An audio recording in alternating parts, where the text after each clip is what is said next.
Hi there, my name is Brittany. Welcome back to my channel and welcome to part 2 of WINTERWEEN 2022. It's Brittany, bitch.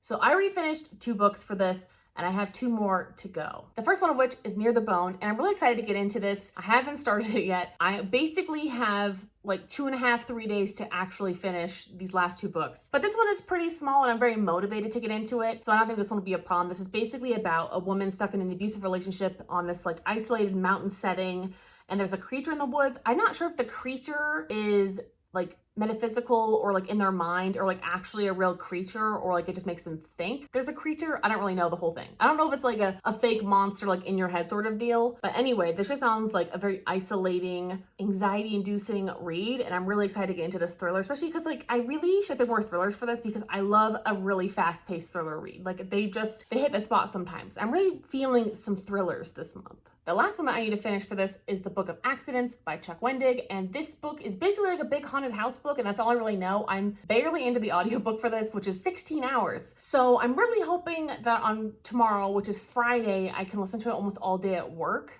That's my plan, but if not, I'm just going to try to go through this weekend. I usually don't read as much on the weekend, so I'm really trying to get as much done as I can tomorrow through to Saturday, because especially like the weekends, I just don't really tend to read. I do a lot of editing, but I don't do a lot of reading. So this very large book may be a bit of a challenge, but it's basically like a haunted house story, and it opens with like an electrocution, which is really interesting. And I think that he obviously plays into more of the story. Once I know more of the story, I'll kind of give you guys more of an update, but currently I'm a little in the dark about this as well. I just know that like our main family is going back to live in a house where he grew up with his abusive father, and weird shit starts happening. So I have both of these to read, and I think I can do it, especially Near the Bone. That should be easy, but this one might be a bit of a chonky boy. But I will touch base with you tomorrow, day 5, to see how far I've gotten.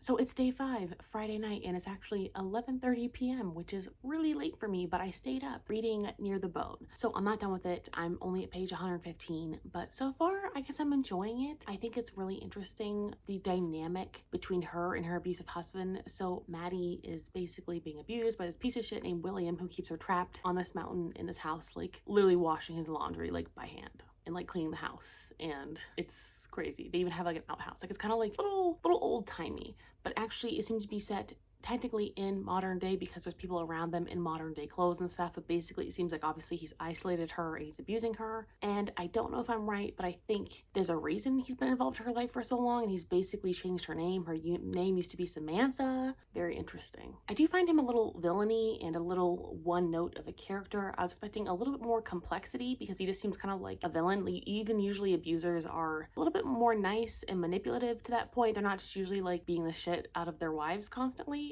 It just seems a little, not far-fetched, it just, there's nothing she's doing to really make him angry, and it's not like there's resentment really seeming to be built up. I don't really know. It seems a little far-fetched to him to like beat the shit out of her and like leave her basically for dead in the woods at this point, which has already happened. So don't know about that, but basically there actually is a real creature, and it's leaving like demon prints, and like he thinks it's like a demon, and they don't really know what it is, but it's obviously a creature who is separating like the bones of its kills by like hearts and kidneys and like the femur bone. It's like really interesting. So I don't know what's going on with this creature. We've also met some strangers on the mountain. So far so good. It's a little bit slower paced than I would prefer, but also the times where she's kind of had to survive on her own has been like really titillating. I'm a little bit annoyed about her like inner monologue though, because obviously she's like kind of finding out her name used to be Samantha. Her name isn't Martha or Maddie, and so she's trying to like fight with different sides of her personality or like her repressed memories basically, and that part's a little bit annoying in the text. So we'll see how we're going. I hope I can finish this by tomorrow. I really thought I was gonna finish it maybe like tonight and like sit it in one sitting, but not gonna happen. It's time for bed. It's way past my bedtime. And then today at work I got half of the way into the Book of Accidents today on audiobook, and I'm enjoying it. It's basically not really a haunted house per se, but more like a haunting of a town, and there's like a mining cave that is haunted, which I really enjoy because it's set in Pennsylvania, which is where I have some family from, and I actually had family that were miners and got black lung and were like miners for their life and lived actually in the mining settlement, and they still do, where they're, you know, and their descendants now live there. So I really like that small mining town feel. That's really interesting. And also there's like a Book of Accidents where obviously like there's a book of terrible things happening to these minors, and each one of the family members is experiencing like something weird going on, and they're kind of like interconnecting into extra weird things.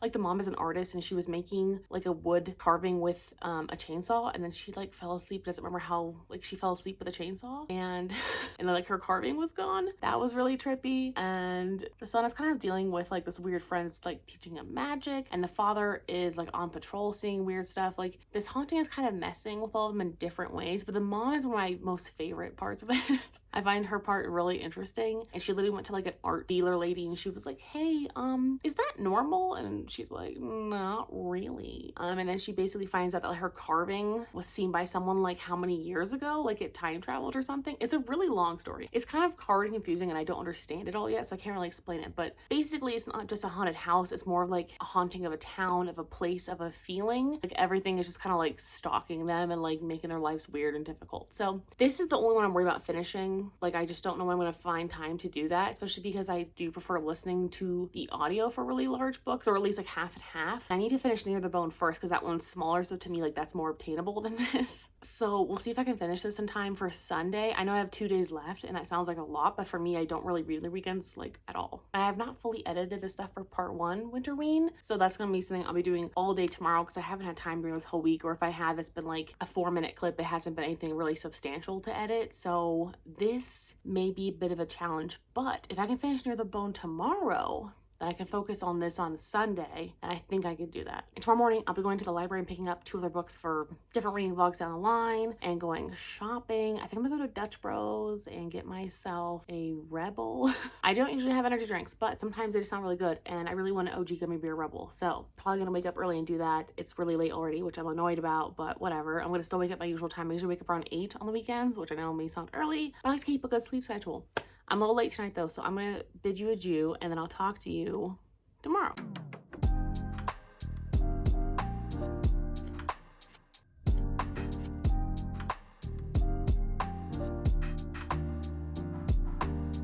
So it's towards the end of the day on day 6, and I have not yet finished Near the Bone or the Book of Accidents. I knew this was probably gonna happen. I have a really hard time reading on the weekends. What I did pretty much all day is I've been editing the part 1 Winterween, and it's gonna be put out tonight. But that's pretty much all I've done all day, because also I did 0 editing throughout the week because I didn't have time. So the weekends are usually my editing time for 90% of my weekend, which also kind of sucks. It's not like there's much to do anyway, because obviously with COVID and everything, it's not gonna really go out and do much anything. But still, I'm definitely feeling the pressure a little bit more for sure. But I did absolutely like 0 reading last night of Near the Bone. I was supposed to read Near the Bone last night, and I was hoping to maybe finish it last night or almost finish it, but I literally moved a chapter since I last talked to you, which is disappointing, but also not surprising, because when I went to all the stuff this morning, I went shopping, there really wasn't a whole lot of time to read in between. So I'm just now starting chapter 8. So I still have quite a bit of the book left, and I don't really feel any different about it. So nothing's really changed there. And with the Book of Accidents, I really hope I can finish this tomorrow. The audiobook returns in like 2 days. And then this, I actually somehow got it to extend and renew the book. So technically I could finish this on the book if it gets returned on audio, but since Winterween ends tomorrow, I'd really like to try to get everything done tomorrow. It also affects my schedule the rest of the week because I have other books planned obviously after Winterween, and I want to get to those. But if I don't finish these in time, then it's going to obviously affect that timeline. So I really want to finish these by tomorrow night, which is Sunday. I don't know if it's gonna happen, but I feel this happens every single time. I usually end up extending it, but also apparently Gabby and Olivia started last Sunday, so they actually started like a day early. So of course, technically I could go till Monday, but I'd really rather not. So I'm gonna try not to, and I'm listening to this mostly on audio tomorrow while I clean my bathroom. But I say that now, but like, do I actually want to clean my bathroom? No, especially since I don't have AirPods. It's really annoying. I have to like listen to it like out in the open and like turn it up. And it's just really annoying, but it really needs to get cleaned. I might as well listen to this while I clean it for like an hour and a half. I mean, it at least would help a little bit, but I still have, according to Libby, I have over 7 hours left of this book to listen to. So is it feasible? I don't know. Good morning. It is the last day of Winterween. It's day 7. It's Sunday morning. And I, again, have not made any progress on either of the 2 books. I'm not really surprised. I haven't really been reading at night, and I feel like it just, especially, I feel like on the weekends, I especially want to try to like relax a little bit more. The last like 3 days, I just haven't really been reading at night. I've just been like watching ASMR or something. to try to like relax and go to sleep and sleep really well so I can like wake up rested. I have a really good sleep schedule usually, but ever since like New Year's where we were up to like after midnight, my schedule has been a little weird. Like I've been having a harder time going to bed at my normal time, which I usually go to bed around like 10:30 to 10:45. I've been going to bed at like 11:30 plus and then waking up at the same time. So I think it's also affecting me a little bit. But anyway, this morning I'm gonna go get nice coffee. Don't know from where yet. And then I'm gonna come back here and I'm going to maybe like make an omelet or something for myself and make my brother some eggs with avocado, whatever. And then I'm going to clean my bathroom eventually. And that's where I'm gonna get a little bit farther into the Book of Accidents because I have it on audio. I'm just gonna listen to it as long as I can.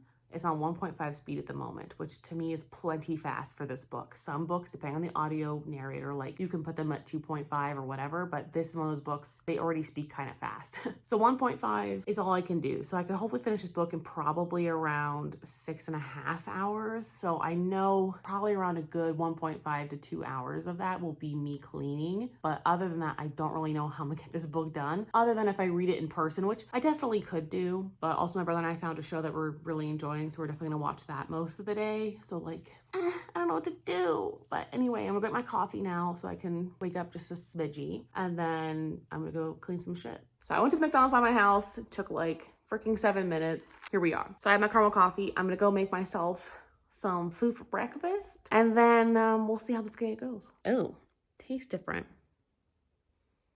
So something's wrong with my iced coffee. I don't know what they do with it. This is not a caramel iced coffee. And also it does not look like that's what's on the slip. Anyway, I really should try my drinks before I get home. So anyway, I'm gonna fucking bounce and go get one again from a different fuck McDonald's because this one always fucks shit up. Anyway, I'm really mad. Not going how I planned. And then I thought my brother was giving me a coffee at the other place because I told him I wanted one for tomorrow for like during work. Tomorrow's Monday.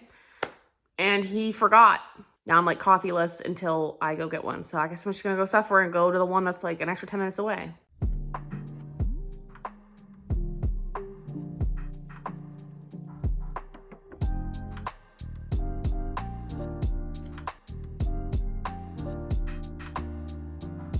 So long story short, it is day 8 and I decided to extend the readathon to obviously today. So I still need to finish both of the books, but I'm pretty close on both of them. And also, to sum up what happened yesterday with my freaking coffee, so I waited 45 minutes at the other McDonald's because they were brewing up the coffee. And then the second girl came out and asked me what was going on, what I needed. I told her what I needed.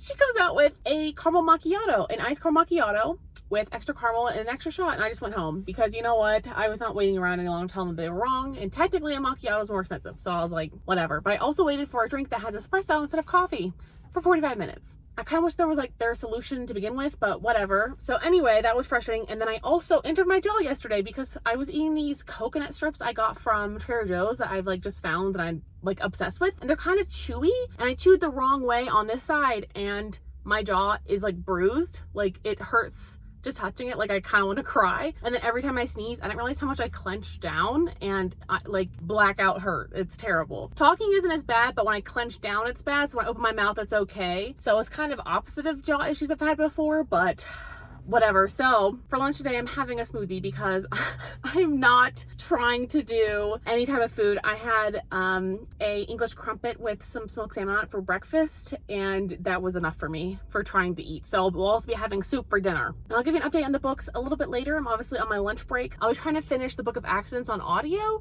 and then Near the Bone, I have like 30 pages left, so I'll probably finish that right after work. So I'll give you guys an update a little bit later.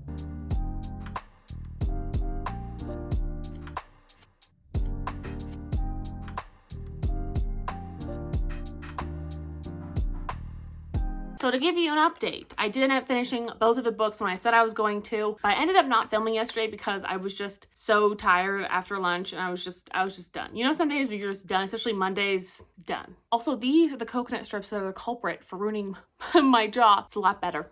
Thank you for asking. It feels pretty much back to normal today, but I'm still scared to eat these, even though they're like amazing and I'm kind of obsessed with them and I would like definitely buy them more often. But after it ruined my jaw, I'm like eating just it very carefully. So these are amazing. Thank you, Trader Joe's, but how dare you? So I haven't solidified my ratings and or written my reviews yet for these books, so things are subject to change, but I have had a whole day to ruminate on them. And I'm really sad to say that none of the books throughout entire Winterween was a 5-star because I was honestly expecting all these to be 5 stars. All these books were on my 2022 TBR that has not yet been posted, so I'm going to take them off of that TBR And I'm very upset because I thought they were all gonna be 5-star predictions, right? And that's usually why I don't do 5-star predictions ever, because this happens. Not one of them was a 5-star, but only one of them was bad. So for Near the Bone, I think I'm gonna give this one probably around 3-ish stars. I really enjoyed it. I enjoyed most of the ride. I liked some of the anxiety and the tension, but I feel like the first half was actually better than the last half, which is kind of a shame in a thriller. But at the same token, I was really frustrated by her husband in this, William. He was just such a one-dimensional villain, and it was very frustrating because it was just kind of unrealistic to the point where, like, it took me out of the story, even though I liked how he was putting her through these dilemmas. But it was also so unrealistic that, like, you love and cherish your wife so much and you want to control her and keep her under your thumb, but yet you're going to leave her out in the cold when there's a monster outside? That makes zero sense to me. And obviously there's a whole storyline behind, you know, what William actually is to her and what happened to her in her youth and that whole thing. I really enjoyed that part of it, but I just feel like this book definitely could have gone deeper in some aspects, and also I really hated the multiple personality thing going on in the writing. That didn't work for me. And also, as soon as the strangers arrived on the mountain, I just kind of checked out. I really didn't care about any of them at all. I didn't care about the main character. What I cared about was this fucking cryptid creature that was like a Bigfoot mixed with a cat or something, this weird creature that's actually a creature in here that we don't know what it is. I feel like we kind of slept on the creature. I was definitely more afraid of the creature than William, and also the last couple conflicts in the book were so fucking fast and they were done way too quickly. I could have really had that stretched out a bit. So for that, I think I'm gonna give it probably around a 3-star, maybe a 3.5. I think overall it was okay and I really enjoyed it, but it's not the 5-star I was expecting.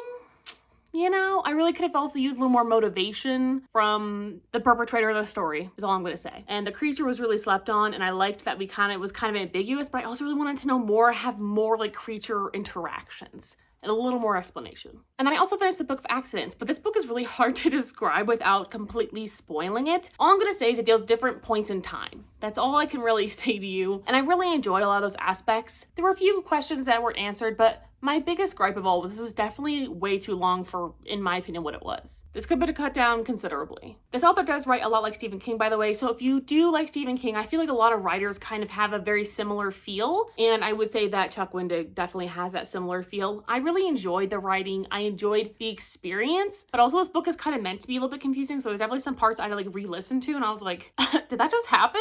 What? There were definitely some parts I think were spooky, but overall, I guess for me, it wasn't horrific, but there were some really good, spooky, weird parts that I wish they would have elaborated on more, and I feel like there were some parts that were a little, drawn out and boring. I would say, obviously, I'm going to talk that up to the length, but there were some really interesting points in here. I kind of wish certain things were explained, but I kind of like that they weren't explained at the end. So this book is still kind of up in the air. I feel like it's going between a 3 and a 4-star for me, and I haven't really decided yet. But overall, I think that this was a good read. It just wasn't the 5-star I was expecting. But I love the familial ties in this, and I love how it kind of deals with, I'll say, epigenetics, even though it's definitely a little bit different than that. You really could spoil this book very easily, so you just need to kind of go into it as blind as you can and just go for it. I also recommend reading a lot of it in person, because I think on audio, even when I slowed it down, it was a little bit hard to follow, because it's kind of a confusing concept in a lot of these places. So I would definitely recommend maybe reading in person and then reading on audio for certain parts that are okay. So that's a wrap up on Winterween, and if you've watched both of these, thank you so much. Bless you for watching